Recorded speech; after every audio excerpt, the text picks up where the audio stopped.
నరేంద్ర మోడీ ప్రభుత్వం బీమా రంగాన్ని టోటల్గా హోల్సేల్గా ప్రైవేట్ రంగానికి అమ్మేసింది.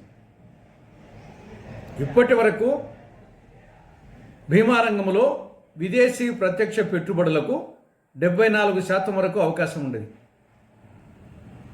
దానిని 100%కి పెంచుతూ ఇటీవల కేంద్ర మంత్రివర్గం నిర్ణయం తీసుకుంది. ఇది చాలా ప్రమాదం. దేశ ప్రజల జీవితకాలపు పొదుపు సంక్షోభంలో పడుతుంది. ఈ చర్య దేశ ఆర్థిక వ్యవస్థకే ముప్పు. ఈ నిర్ణయాన్ని ఉపసంహరించుకోవాలని కాంగ్రెస్ పార్టీ డిమాండ్ చేస్తూ ఉంది. ఇక రెండవ అంశం అంగన్వాడీలకు సంబంధించి. అంగన్వాడీలు, మినీ అంగన్వాడీలు అటు చిన్నపిల్లలకు, ఇటు గర్భిణీలకు, ఇటు బాలింతలకు వాళ్ళు అద్భుతమైన సేవలు చేస్తూ ఉన్నారు. గతంలో వైకాపా ప్రభుత్వం అధికారం ఉన్నప్పుడు 42 రోజుల పాటు వాళ్ళ సమస్యల కోసం సమ్మె చేశారు.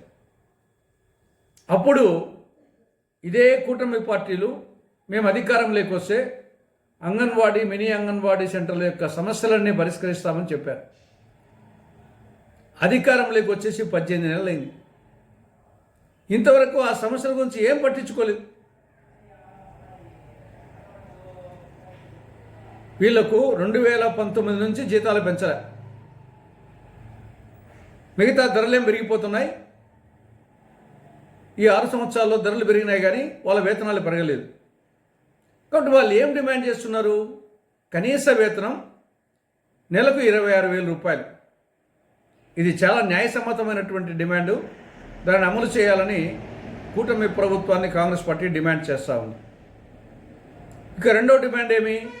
గ్రాట్యుటీ ఇవ్వాలి.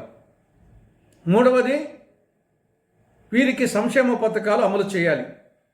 నాలుగవది మినీ అంగన్వాడీ సెంటర్లను మెయిన్ అంగన్వాడీ సెంటర్లుగా మార్చాలి. ఐదవది అంగన్వాడీల మీద రాజకీయ వేధింపులకు స్వస్తి పలకాలి. ఈ అన్ని డిమాండ్లు న్యాయసమ్మతమైనవి, సమంజసమైనవి. కాబట్టి ఇంకేమాత్రం ఆలస్యం చేయకుండా అంగన్వాడీల, మినీ అంగన్వాడీల సమస్యలను పరిష్కరించాలని కాంగ్రెస్ పార్టీ కూటమి ప్రభుత్వాన్ని డిమాండ్ చేస్తూ ఉంది.